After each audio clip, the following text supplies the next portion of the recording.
This strange footage has just been uploaded to social media, showing what appears to be a laser beam setting a small area of the ground on fire. The footage was sent to us from someone who lives in Chile and said that a beam of energy could be seen coming from the sky. Oddly enough, this isn't the first time that something like this has been captured on camera, and it's caused various people to put forward their theories as to what this could be. One idea that was put forward was that this was an energy beam and could have come from a military aircraft. Although this sounds like something from a movie, the United States Department of Defense spends over $1 billion annually on developing directed energy or concentrated electromagnetic energy weapons. Those who live in the area said that whatever created this beam of energy must have been extremely powerful, as when residents went to the area where the beam hit, it was revealed that there was a hole in the ground. Directed energy weapons have long been a topic of interest and speculation in the realm of military technology. These advanced weapons systems, which harness and direct concentrated energy beams, have the potential to revolutionize warfare and reshape the dynamics of conflict. The Pacific Fleet of the US Navy has recently announced that it has successfully conducted a test on a new high-energy laser weapon that has the capacity to take down aircraft mid-flight. According to a statement released by the Navy, the USS Portland, an amphibious transport dock ship, has successfully utilized a high-energy class solid-state laser system to disable an aerial drone aircraft. The Navy has provided images and videos showcasing this system-level implementation. The visuals depict a laser emitting from the surface of a military vessel. Brief video excerpts illustrate an object, presumably a drone, catching fire. The Navy conducted a test of the laser weapons system demonstrator in the Pacific, but the specific location was not disclosed. According to a report from 2018 by the International Institute for Strategic Studies, the specific strength of the weapon was not disclosed. However, it was speculated that the laser could reach up to 150 kilowatts. According to the commanding officer of Portland, Captain Carrie Sanders, performing tests at sea against unmanned aerial vehicles and small boats will provide us with important insights into the capabilities of the solid-state laser weapons system demonstrator against potential threats. The captain said that they are revolutionizing naval warfare for the Navy with this cutting-edge technology. The US Navy claims that directed energy weapons, referred to as lasers, are a viable defense against small boats or unmanned aerial vehicles, also known as drones. According to the statement, the Navy's utilization of directed energy weapons brings about immediate advantages to the combatants and empowers the commander to have more flexibility in making decisions and responding. Currently, the Department of Defense is working on directed energy weapons to combat various threats such as missiles and unmanned aerial vehicles. The Department of Defense and military departments are currently engaged in projects aimed at creating directed energy weaponry. These initiatives have included the development of various prototypes and demonstrators of laser weapon systems that have been successfully utilized in live-fire demonstrations to bring down drones. The Department of Defense and the military branches are currently designing more advanced laser weaponry to combat larger threats. They are also creating various high-power microwave capabilities that can be used for engaging in missile or drone swarm attacks against military bases. In order for a military department to successfully transition prototypes to an existing or new acquisition program, it must find a partner to support the technology's further development. The Army has created a detailed plan that outlines the roles of stakeholders and schedules for the building of supporting activities. Although the Navy has successfully fielded multiple directed energy weapon prototypes and identified potential transition partners, they lack documented transition agreements. Meanwhile, the Air Force has not prioritized the establishment of transition partners, making future planning even more difficult. Failure to take these transition planning steps can result in misaligned directed energy weapons that may not meet operational needs and put both the Navy and Air Force at risk. Directed energy weapons encompass a range of technologies that generate and focus various types of energy, such as lasers, microwaves, or particle beams, to damage or destroy targets. Unlike traditional kinetic weapons, which rely on projectiles or explosives, directed energy weapons rely on the transfer of energy to disable or neutralize threats.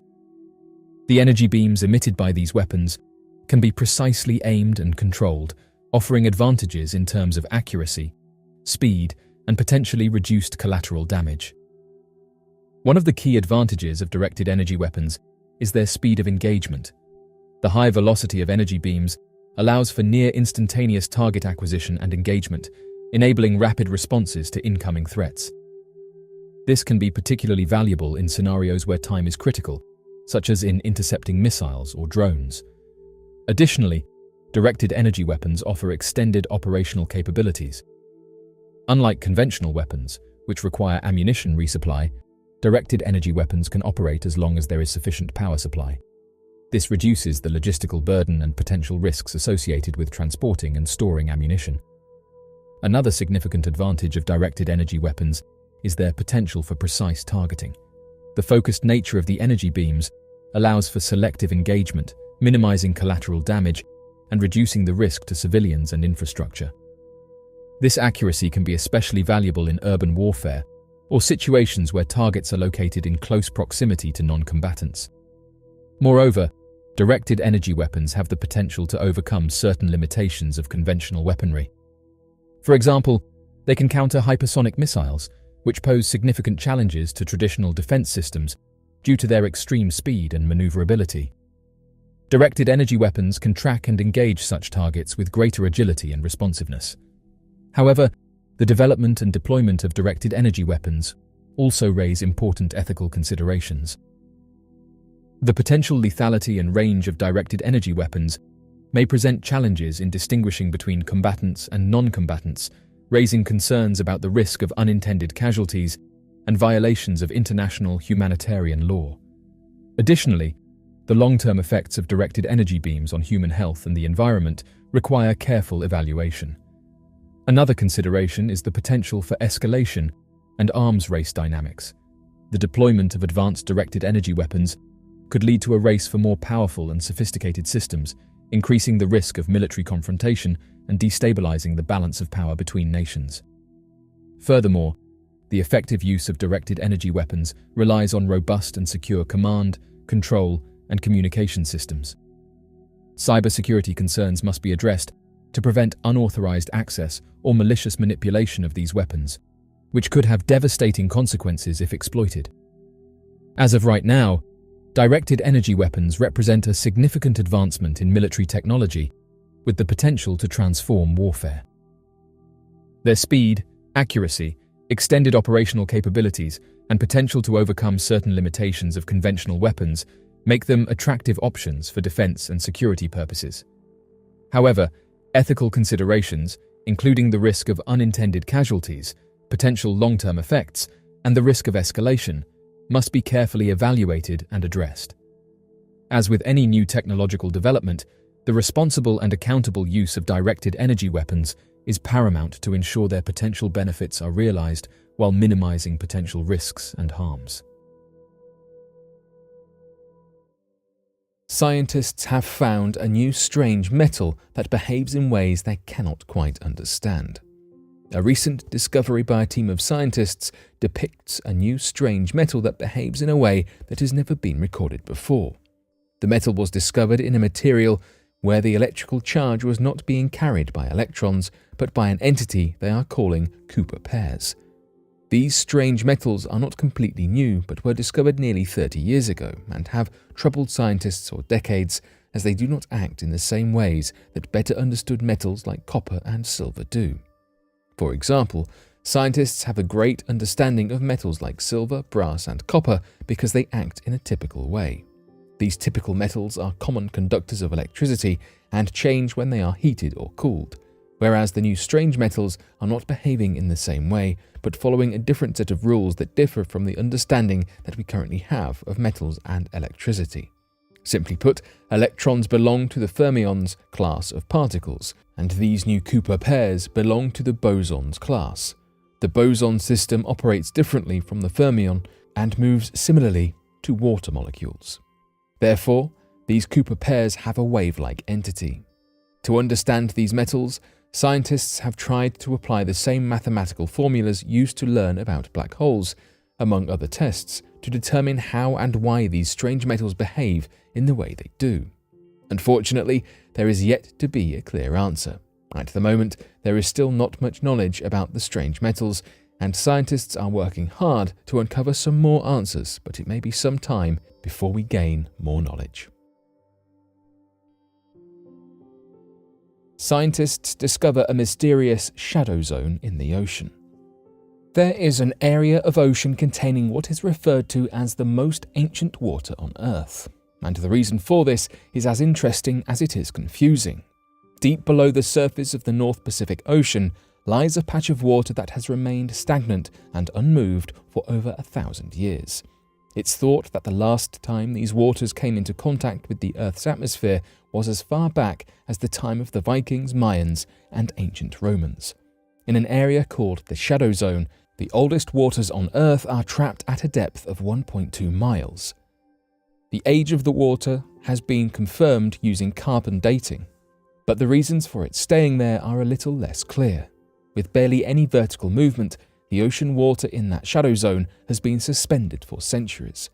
After examining previous research on these waters, researchers attempted anew to gain a better understanding of what was happening and began to study what others had not: the seabed.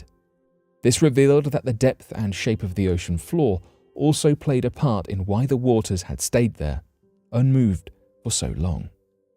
As it turned out, the rough topography and distance from geothermal heat sources protected the water in that area from the movement caused by water currents.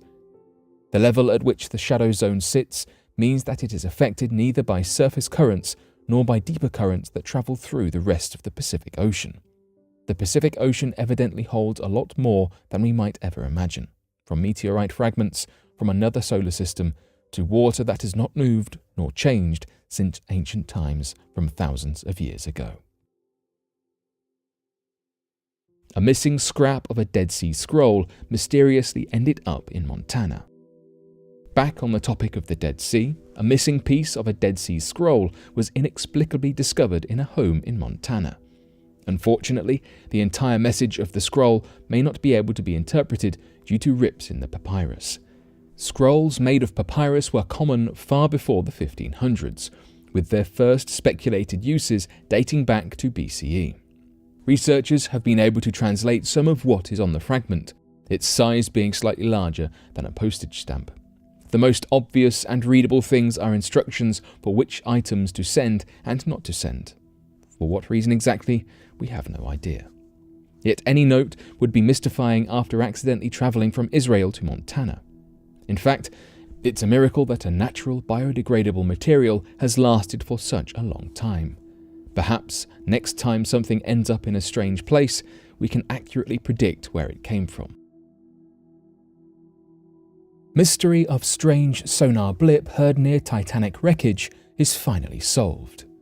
We all know of the tragedy of the Titanic, the famous unsinkable ship that sunk. Throughout the years, historians and researchers alike have been down to the shipwreck, diving and exploring. Paul Henry Nargiole has seen the Titanic shipwreck 30 times, one of which has become particularly noteworthy. In 1998, Nargiole recorded what has been dubbed a sonar blip, close by to the wreckage of the Titanic.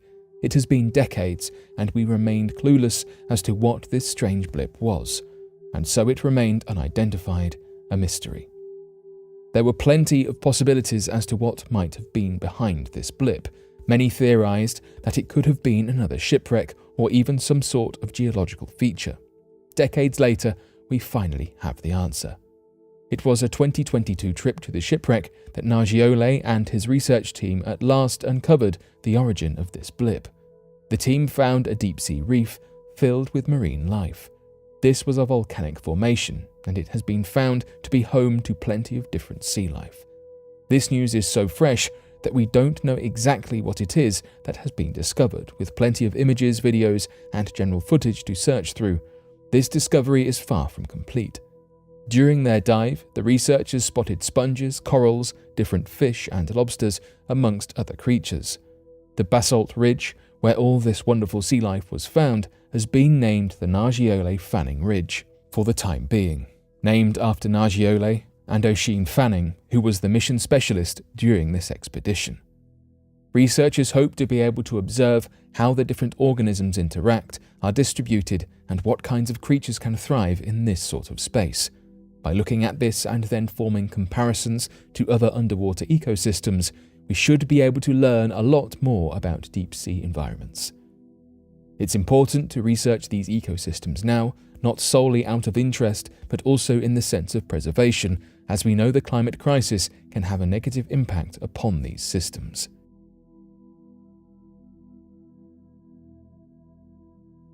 But what do you make of these recent discoveries?